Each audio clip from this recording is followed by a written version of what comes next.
Good morning. We are going to have so much fun this morning. We have a whole bunch of special guests. This is the second year we've done our March Madness. What do you see on my shirt? Can you see it? Thing one and thing two. So we are going to talk all about Dr. Seuss this morning. We have special readers that are going to come in. So I need you to check right now. Check your spot. Make sure you are crisscross. Your hands are in your lap. You're not touching anyone's hair, their back, their feet. And your eyes are this way. If you can't participate nicely, you're going to have to leave, and I don't want anybody to miss out on the fun. So here we go. Miss Stacy, are you ready? All right, guys, we're going to have a performance from Lanphier High School's Palms team, but they're not here yet, and I'm sure they're on their way, so we'll just hold off on that. I want to talk to you guys a little bit about March Madness. Will you play it for me? Thank you. All right. Watch the show. Adams Elementary School presents March Madness. I promise to read each day and each night. I know it's the key to growing up right. I can read by myself. I'll read to a crowd. It makes no difference If silent or loud. Each book that I read puts smarts in my head, because brains grow more thoughts the more they are fed. You're never too old Too wacky, too wild, to pick up a book and read with a child. You're never too busy, too cool, or too hot to pick up a book and share what you got. So I take this oath to make reading my way of feeding my brain what it needs every day. Happy reading!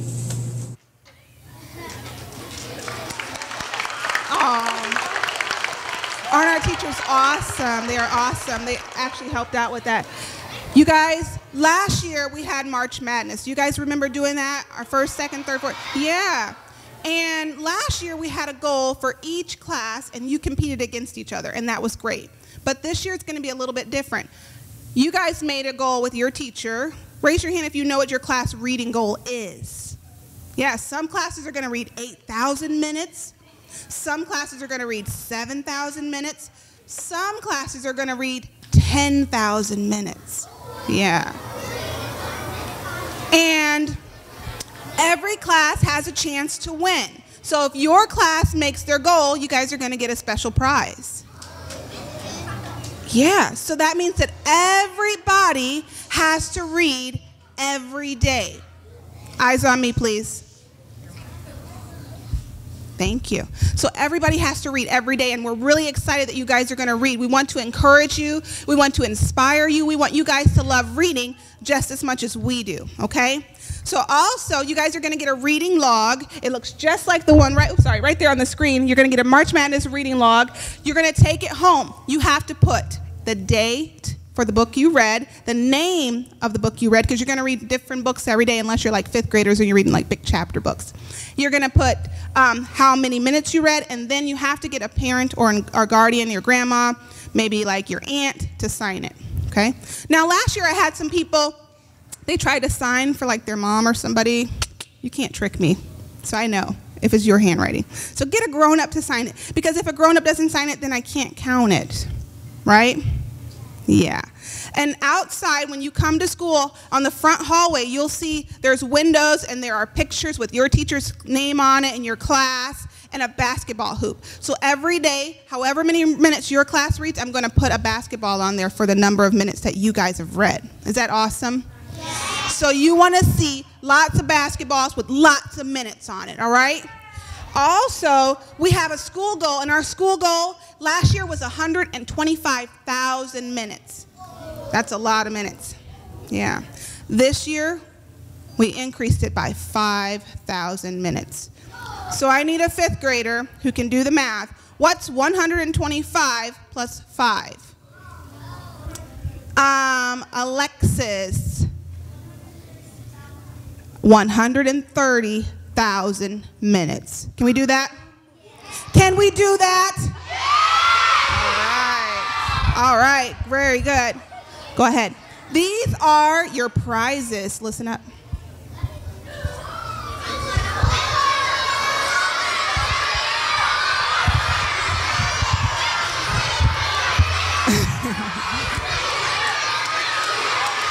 All right.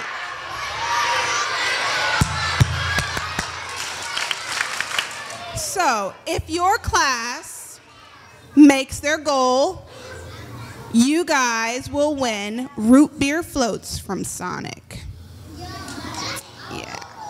And if our school reads 130,000 minutes or more, you guys will get bounce houses in the gym.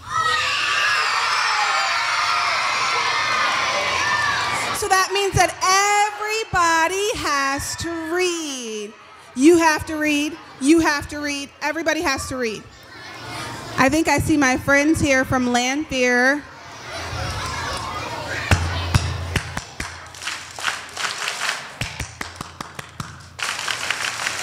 Crisscross applesauce, hands in your lap. I think my friends are here from Lanphier. No? Oh, I thought that was Sherry. Sorry. All right, so we're going to go ahead and keep going. Go ahead and click for me, Miss McBride. We have, yeah, and I better tell you guys about that. Sorry. After the program today, everyone's going to get a free book, every single person in our school. So you guys cannot get up and leave until I dismiss your class, okay? We're going to have a performance, and you guys are a part of it. But after that, do not go anywhere until I dismiss your class, okay? Because we're going to be super excited, and I don't want you guys to forget. So when you leave, your class is going to get a free book. You're all going to take it home. It goes right in your backpack. Do not sit down and read it. It goes in your backpack. You have to take it home and read it. And also, I want to remind you guys that the minutes that you read at school are not a part of the program. You have to read at home. I know, right? I'm sorry, Theron. Yeah, got to read at home. All right, so let's go ahead and introduce our next reader. Okay, so we have Mr. Wes Barr. We're going to welcome him. We're going to be very good listeners as he reads. He grew up right here in Springfield. He is running for sheriff. Yeah, so you guys better do a good job. I know, right? And as a child, he loved reading demolition car books. So I know you guys all have books that you love to read, and it's important to know that when you grow up, you still have to read. All right? So let's listen to his book that he's going to read from Dr. Seuss.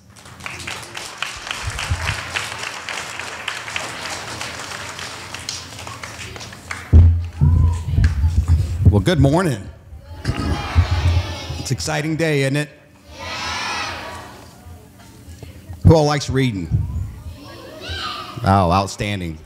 You know, I liked reading too when I was a kid, and that, as it says on the screen there was a series of books that dealt with this one demolition car driver, and unfortunately I don't remember the name of it, but that was my favorite book. So every night when I got home from school, that's the book I'd read, and then I couldn't wait for the next chapter to come out or the next book to come out. So I liked reading too, but reading's very important because as you get older in life, you got to continue to read you get to be able to do your job and have fun.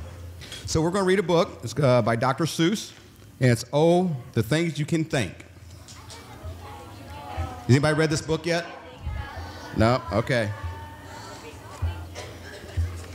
You can think of some birds. That's what you can do. You can think of yellow, or you can think of blue. You can think of red. You can think of pink. You can think of a horse. Oh, the things you can think. Oh, the things you can think up if you only try. If you try, you can think up of guff going by. And you don't have to stop. You can think of a schlop. Schlop, schlop, beautiful schlop. Beautiful schlop with the cherry on top. You can think of gloves. You can think of snubs. You can think a long time about snubs and their gloves. You can think about Kitty O'Sullivan Krause in her big balloon swimming pool over her house. You can think of black water. You can think up a white sky. Think up a boat. Think of blogs going by. You can think about night, a night in that nodding up. The birds are asleep, and 3 moons are up.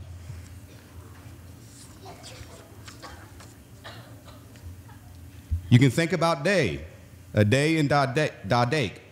The water in blue, the birds are awake. Think and wonder and think. How much water can 50 elephants drink? You can wonder, how long is the tail of his zong? There are so many things that a thinker can think. What do you dare? Yank a tooth of the rinker fink? And what would you do if you met a big boob? A zoob. Better get that one right. Oh, the things you can think. Think of Peter, the postman, who crosses the ice once every day and Saturdays twice. Think. You can think anything you wish. Anything you wish. Think a race on a horse, a ball with a fish. Think of light. Think of bright. Think of stars in the night. Think a ship. Think up a long trip. Go visit the viper of VIP. And left. Think of left. And think about Beth. Why is Beth always go to the left? And why is it so many things go to the right? You can think about that until Saturday night. Think left, think right. Think low, think high. Oh, the things you can think if you only try. Thank you. And I really, thank you so much. I really appreciate being here, but I really, really do encourage you to read. Reading is very important. And I said, you'll always use it for the rest of your life, so it's very important. Thank you.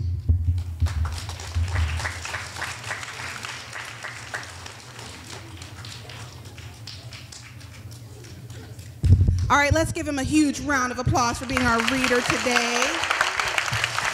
Yeah. Mr. Barr did an awesome job, and maybe one day, if you guys are such good readers, just like Mr. Barr, maybe one day you guys can be sheriff. I don't know. All right, we're going to welcome our very next guest reader. I'll wait. Okay. We have Ms. Liz Willis. She is on the radio. She has a radio show on 100.5 WYMG, and she's going to come and read to you guys. She grew up in Pekin, and when she was a child, she loved to read books. She loved to read Mike Mulligan's Steam Shovel book and The Secret Garden, which I know a lot of our teachers love to read, and we had that book up last year, so that's an awesome book. She's going to read another story to you guys by Dr. Seuss. Hello. How is everybody today? Are you happy? Yes. I had to run back outside and get my glasses because I realized that I can't read without my glasses. Who else has glasses in here? Yes. The book I have is called The Sneetches. Are you ready? Now the star-belly Sneetches had bellies with stars. The plain-belly Sneetches had none upon theirs. Those stars weren't so big, they were really so small. You might think such a thing wouldn't matter at all. But because they had stars, all the star-belly Sneetches would brag, "We're the best kind of Sneetch on the beaches." With their snoots in the air, they would sniff and they'd snort. We'd have nothing to do with the plain belly sort. And whenever they met some, when they were out walking, they'd hike right past them without even talking.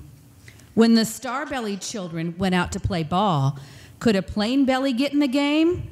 Not at all. You could only play if your bellies had stars, and the plain belly children had none upon theirs. When the star-belly Sneetches had Frankfurter roasts, or picnics, or parties, or marshmallow toasts, they never invited the plain-bellied Sneetches. They left them out cold in the dark of the beaches. They kept them away, never let them come near, and that's how they treated them year after year. Then one day, it seems, while the plain belly Sneetches were moping and doping along on the beaches, just sitting there wishing that their bellies had stars, a stranger zipped up in the strangest of cars. "My friends," he announced in a voice clear and keen, "my name is Sylvester McMonkey McBean. I've heard of your troubles. I've heard you're unhappy. But I can fix that. I'm the fix-it-up chappie. I've come here to help you. I have what you need. And my prices are low. And I work at great speed. And my work is 100% guaranteed." Then quickly, Sylvester McMonkey McBean put together a very peculiar machine. And he said, "You want stars like a star-bellied Sneetch? My friends, you can have them for $3 each. Just pay me your money and hop right aboard." So they clambered inside, and the big machine roared. And it clonked, and it bonked, and it jerked, and it burked, and it bopped them about. But the thing really worked. When the plain belly Sneetches popped out, they had stars. They actually did. They had stars upon theirs. Then they yelled at the ones who had stars at the start. "We're exactly like you. You can't tell us apart. We're just all the same now, you snooty old smarties. And now we can go to your Frankfurter parties." "Good grief," groaned the ones who had stars at the first. "We're still the best Sneetches, and they are the worst. But now how in the world will we know," they all frowned, "if which kind is what, or the other way round?" Then up came McBean with a very sly wink, and he said, "Things are not quite as bad as you think. So you don't know who's who? That's perfectly true. But come with me, friends. Do you know what I'll do? I'll make you again the best Sneetches on beaches, and all it will cost you is $10 eaches." "Belly stars are no longer in style," said McBean. "What you need is a trip through my star-off machine. This wondrous contraption will take off your stars, so you won't look like Sneetches who have them on theirs." And that handy machine worked very precisely. It removed all the stars from their tummies quite nicely. Then with snoots in the air, they paraded about. They opened their beaks and they let out a shout. "We know who is who, now there isn't a doubt. The best kind of Sneetches are Sneetches without." Then, of course, those with stars all got frightfully mad. To be wearing a star now was frightfully bad. Then, of course, old Sylvester McMonkey McBean invited them into his star-off machine. Then, of course, from then on, as you'd probably guess, things got into a horrible mess. All the rest of the day on those wild, screaming beaches, the fix-it-up chappie kept fixing up Sneetches. Off again, on again, in again, out again. Through the machines, they raced round and about again, changing their stars every minute or two. And they kept paying money. They kept running through until neither the plane nor the star bellies knew whether this one was that one, or that one was this one, or which one was what one, or what one was who. Then when every last cent of their money had been spent, the fix-it-up chappie packed up and he went. He laughed as he drove his car up the beach. They never will learn. Nope, you can't teach a Sneetch. But McBean was quite wrong, I'm happy to say, that the Sneetches got really quite smart on that day. That day, they decided that Sneetches are Sneetches, and no kind of Sneetch is the best on the beaches. That day, all the Sneetches forgot about stars and whether they had one or not upon theirs.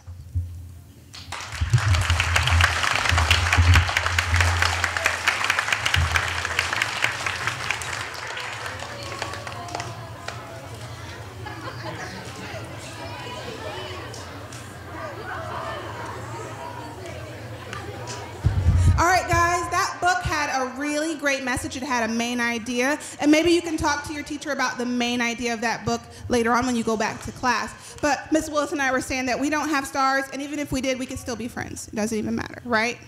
Yeah. All right, you guys are doing a very, very good job. We have a Seussical sing-along planned for you guys today. So let's welcome Miss Warren.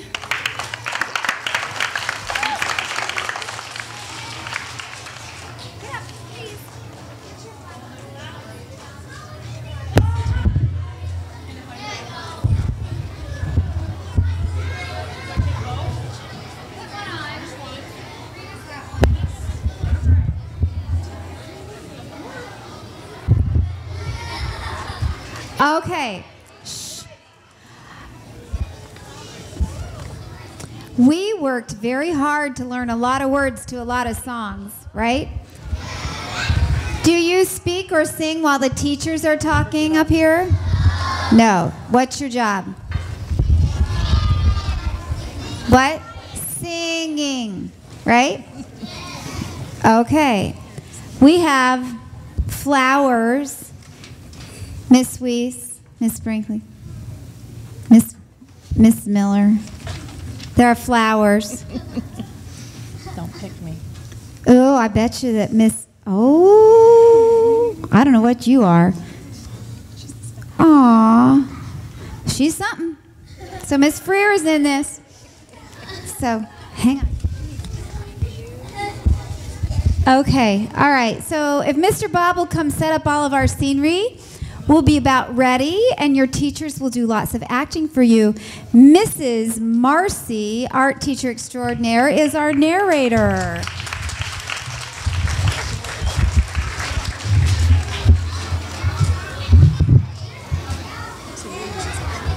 Yes.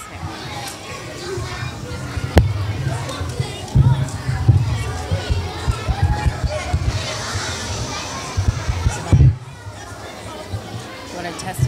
Madison. It's on.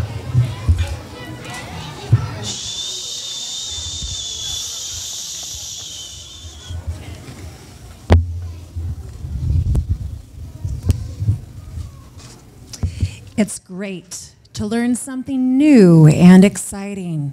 So we'd like to present something fun and inviting with rhymes running wild out on the loose. Of course, they were written by who?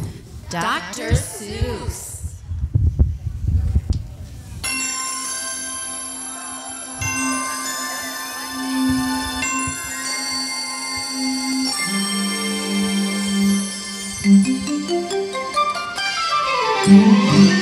All the things you can think, all the things you can think, if you're willing to try. Think invisible ink, or a kick with a stick, or a stare to the sky. If you open your mind, all the things you will find, lining up to get loose. All the things you can think, when you think about Seuss.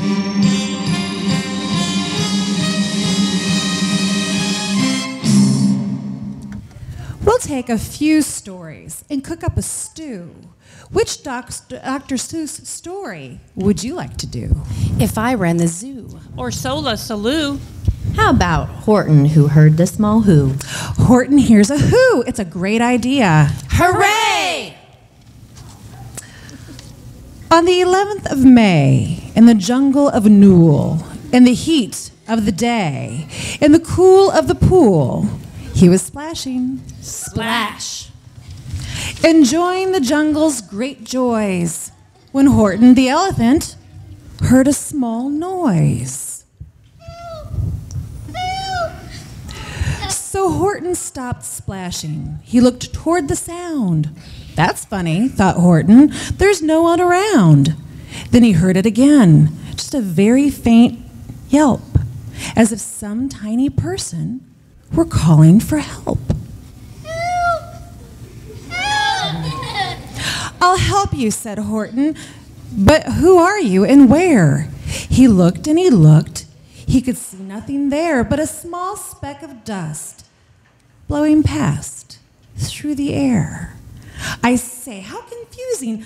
I never heard tell of a small speck of dust that is able to yell? So you know what I think? Why I think that there must be someone on top of that small speck of dust. Some poor little person who's shaking with fear that he'll blow in the pool. He has no way to steer.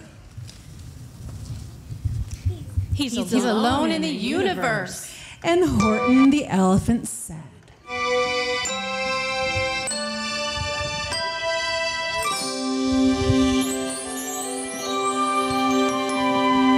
just have to save him because after all, a person's a person, no matter how small. A person's a person, no matter how small.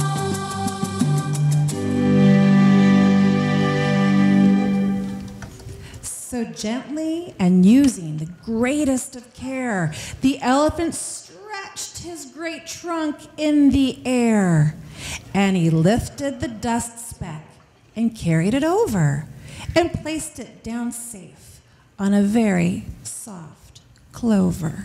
Thank you.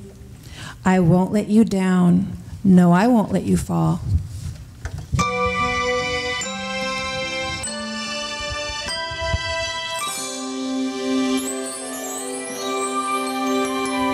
We'll just have to save him because after all, a person's a person, no matter how small.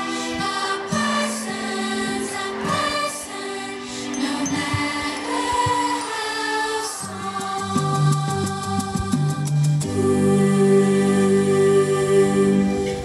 Now open your minds. You've got quite a tool. Let's all take a dive in McElligot's pool.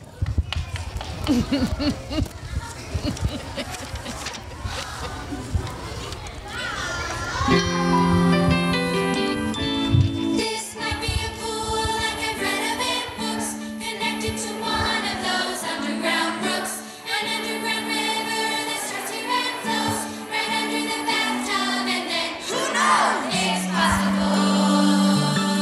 Anything's possible.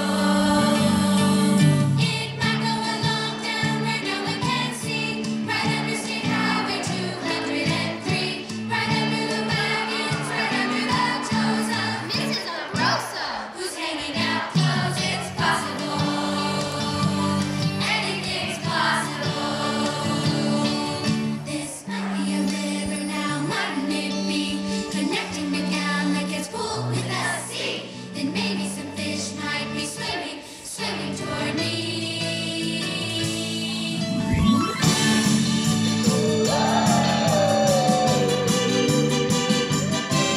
Oh, the sea is so full of a number of fish. If the fellow is patient, he might make his wish. And that's why I think that I'm not such a fool when I sit here and fish in McElligot's pool. It's possible. Anything's possible. It's possible. Anything's possible.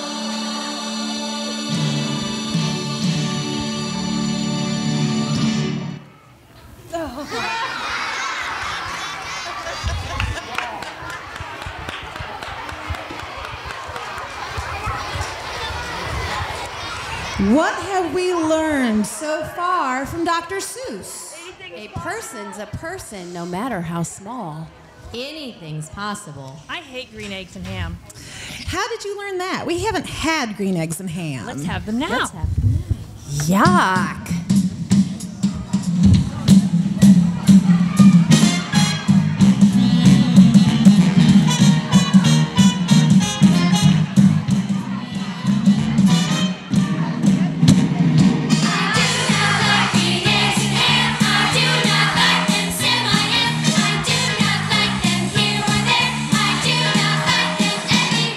Not with a mouse, not in a mouse, not in or there, not anywhere. I do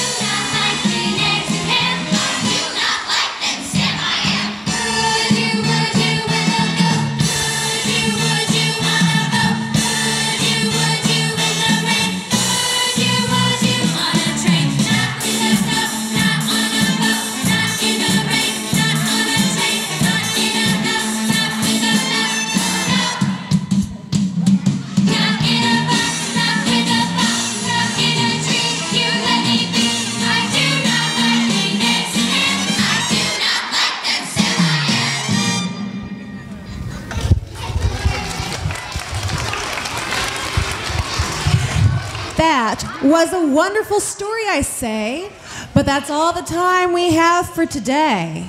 All kinds of wonderful lessons were taught, filling our thinkers with barrels of thought. And just to be sure that his poetry sticks, let's all sing a big Dr. Seuss mega mix. All the things you can think, all the things you can think, if you're willing to try. Think invisible ink, or a king with a stick, or a stair to the sky. If you open your mind, all the things you will find, lining up to get loose.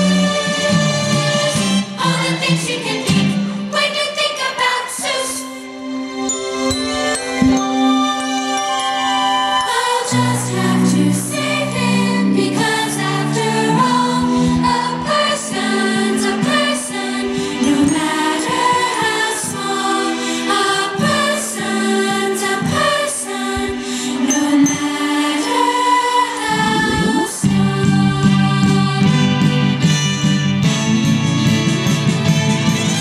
Oh, and that's why I think that I'm not such a fool when I sit here and fish in McDelicate's pool. It's possible. Anything's possible.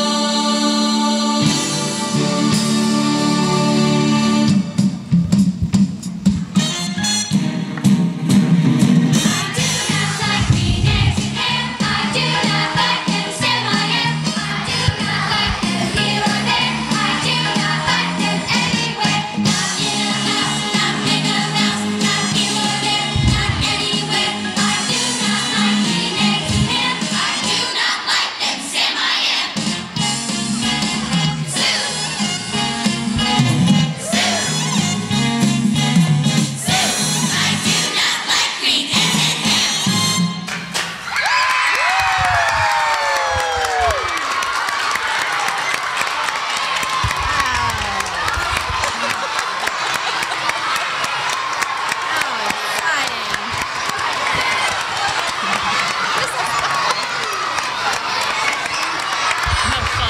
Okay, boys and girls.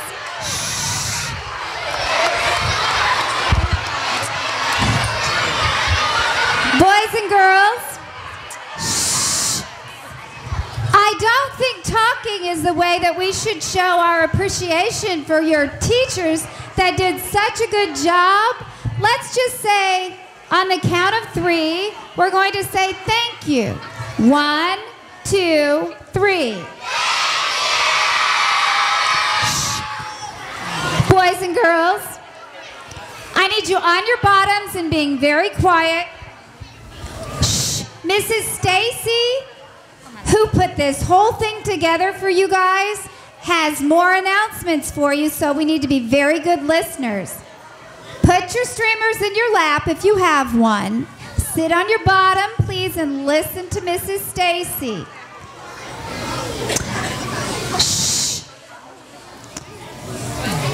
Boys and girls, give me a thumbs up so I know you're ready. We have 3rd graders not ready. Rain. That's enough. Thank you. Place your hand in your lap. Thank you so much. Guys, that was awesome. Our teachers rock, don't they? Yeah. All right, we need to give a big, big, big thanks to Mr. Wes Barr, Miss Liz Willis for coming to be our guest readers today, Mr. Bob, Miss Warren, Miss Hanson, all the teachers here at Jane Addams, our NEA reps for helping us with Read Across America and March Madness, and Team Addams. You guys did a great job. Listen very carefully as I call your class to go back and get their free book. All right, we're going to start with kindergarten, Miss Mitchley's class.